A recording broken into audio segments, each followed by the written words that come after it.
ये हट गया है, ये समाप्त हो गया है। जल्दबाजी मत कीजिए, अब युद्ध शुरू हुआ है।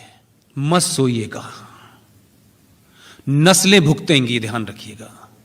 जिन लोगों ने 70 साल में अंदर सत्ता का दुरुपयोग करके, व्यवस्था को अपने इस्तेमाल करके, कॉन्स्टिट्यूशन का इस्तेमाल करके जिस किस्म की चीजें ताकत बना ली है, वो लोग पूरी ताकत से हमला करेंगे, पूरी ताकत से करेंगे, अलग अलग शक्ल में करेंगे। सेकुलरिज्म की चादर में करेंगे, लेफ्ट की चादर में करेंगे, सोशलिज्म की चादर में करेंगे।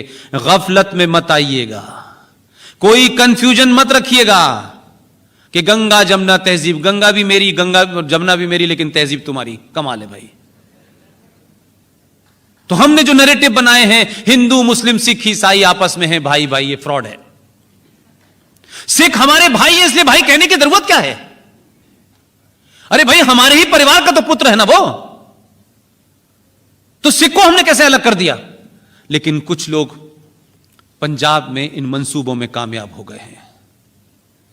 वहां कांग्रेस की सरकार है, तब भी एक ड्रोन से पंजाब के एक हिस्से में बहुत सारे हथियार गिराए गए हैं। यह आज की घटना है। लेकिन मैं इस बात से खुश हूं कि पंजाब का मुख्यमंत्री किसी पॉलिटिकल पार्टी का हो, लेकिन कुछ मामले में वो राष्ट्र के साथ खड़ा हुआ है। उसको सत्ता प्यारी नहीं है, पढ़ा लिखा आदमी है, राजनीति का भूखा नहीं है। कैप्टन अमरिंदर सिंह को पार्टी कोई भी हो, जो स्टैंड उन्होंने लिया है वो किसी में हिम्मत नहीं थी लेने की। लिहाजा सिखों को बहलाया गया, इनको गलत बात बताई गई, नैरेटिव गलत क्रिएट कर दिया गया, इनके बारे में कुछ और कहा गया, हमारे बारे में कुछ और कहा गया। ऐसे ही एक 22 करोड़ की जमात है जो हमारे कंधे और हमारे बाजू हुआ करते थे। कुछ हमारे बुजुर्गों की भूल से, कुछ कंफ्यूजन में, कुछ हमारे दुश्मनों ने इसको ऐसे तरीके से पेश किया, कहा कि ये दलित, ये तो हिंदू है ही नहीं। हिंदू जो लार्जर फैमिली है, जिसको मैं सनातन कहता हूं, मैं हिंदू भी नहीं कहना चाहता, उसमें से जिन लोगों को तोड़ा गया, उसमें एक नया एजेंडा चल रहा है 1947 के बाद। उस वक्त था दलित मुस्लिम, अब है जय भीम और जय मीम, ताकि दुनिया को पता चले कि जो नरेंद्र मोदी कहता है कि 130 करोड़ मेरे साथ हैं, 130 करोड़ मेरे साथ हैं, मैं उसमें से 35 माइनस कर देता हूं।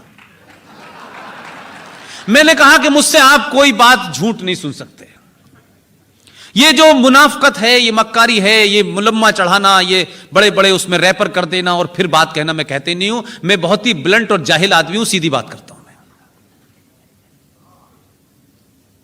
इस देश में जिन लोगों ने इस सरकार को चुना है और जो इस चुनने के बाद उनके साथ खड़े हो गए हैं, कम से कम वो लोग सड़कों पे निकलें और दुनिया को बताएं कि इस फैसले के साथ हम मौजूद हैं। लिहाजा हमारे सर गिनो, फेसबुक पे मत देखो।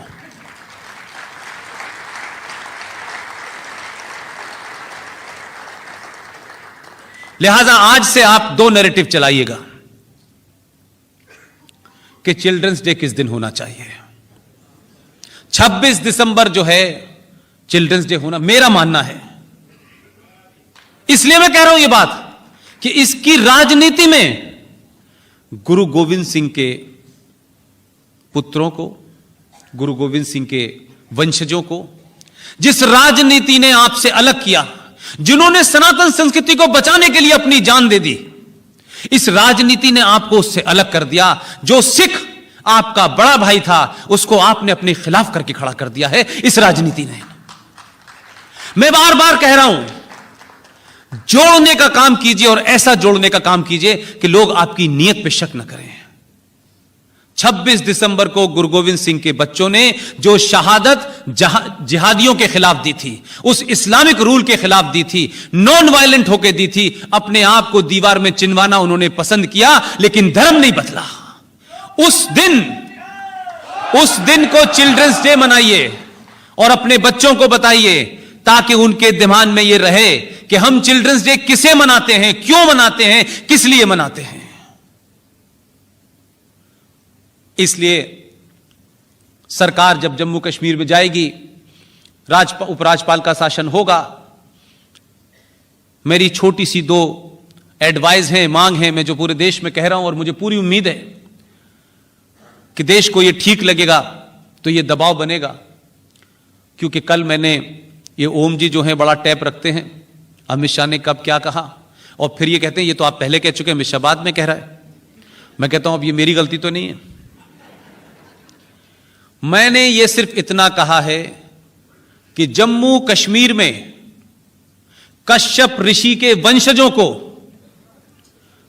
जिन्होंने सनातन संस्कृति को जिंदा रखा, जिन्होंने 7वीं बार उसी कश्मीर से जिनको निकाला गया, 19 जनवरी 1990 को कश्मीर से कश्मीरी हिंदू पंडितों को पहली बार नहीं निकाला गया है, यह 7वीं बार उनके जीवन में हुआ है। उन कश्यप ऋषि की औलादों को असली श्रद्धांजलि यह होगी कि जिस दिन सरकार चार्ज ले, उस दिन कश्मीर के अंदर पहला ट्राइब्यूनल बनना चाहिए। उस ट्राइब्यूनल के अंदर जो कश्मीरी पंडितों के हत्यारे जिंदा हैं और जो मर गए हैं, उन सब के ऊपर मरणोपरांत और जिंदा मुकदमा चलना चाहिए।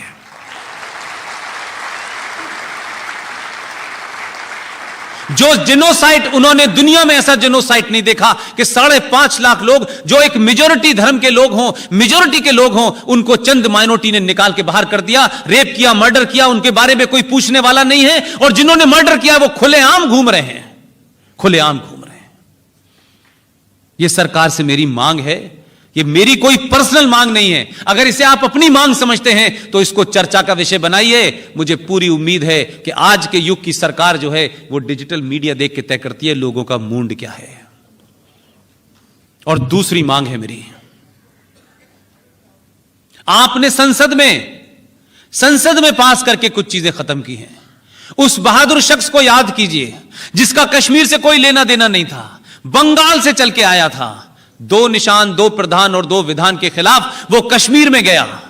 और कश्मीर में जाने के बाद वहां की सत्ताधारी लोगों ने जो उस पूरे जघन्य अपराध में शामिल थे, जेल में बंद किया, उस आदमी का मर्डर किया। उस शख्स का नाम है श्यामा प्रसाद मुखर्जी। मैं वहां की सरकार से, आने वाली सरकार से, केंद्र सरकार से, जिसके पास जम्मू कश्मीर का राज है, वहां की सत्ता है, मैं चाहता हूं कि वो तमाम लोग जिन्होंने श्यामा प्रसाद मुखर्जी की हत्या की, उनके तमाम सोचने, उनकी आने वाली नस्लों को पता होना चाहिए। जम्मू कश्मीर विधानसभा के प्रांगण में आदमखद मूर्ति सुभाष उनकी लगनी चाहिए, मुखर्जी जी की, ताकि लोगों को पता हो कि इस शख्स को हमने मारा था, लेकिन यह अब जिंदा होकर हमारे सामने खड़ा हो गया है। ताकि वहां कोई दोबारा से जिहाद करने की कोशिश न करे, ताकि दोबारा से कोई कश्यप ऋषि की वंशजों को न मारे। लिहाजा ये 2 मांगे आप करेंगे। मुझे लगता है कि कुछ चीजें साइकोलॉजिकल काम करती हैं। आपने तो अभी थोड़ा सा ही सावरकर के बारे में पढ़ाया है, थोड़ी सी ही चीजें बाहर निकली हैं, और आपकी ताकत देखिए। आप मुंबई में बैठे हैं, आपने सावरकर के बारे में बोलना शुरू किया, आप अपोलोजिस्टिक नहीं हुए। उस जो र्यूमर थी उसके बाहर निकले। जेएनयू में 3 घंटे का नाटक सावरकर के हुआ, किसी ने का टुकड़े वाला कोई नजर नहीं आया, मुझे कोई नजर नहीं आया। 3 घंटे तक का नाटक हुआ। हे मृत्युंजय, दिल्ली यूनिवर्सिटी में किया, कोई नहीं आया। कभी कभी लोग डराते इतना हैं कि आप हॉल के अंदर ही ना आ पाए। एक बार डर टूटता है तो डराने वाले भाग जाते हैं। सिर्फ इतना ही करना है। लिहाजा जम्मू कश्मीर को लेकर के मेरी गुजारिश है आप सबसे,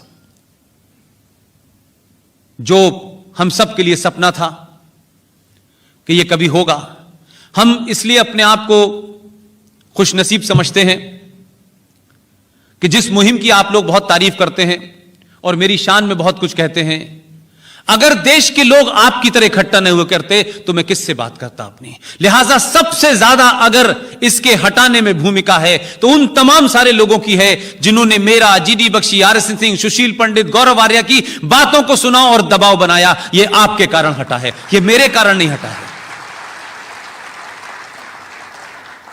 यह हट गया है, यह समाप्त हो गया है। जल्दबाजी मत कीजिए, अब युद्ध शुरू हुआ है। मत सोइएगा, नस्लें भुगतेंगी, ध्यान रखिएगा।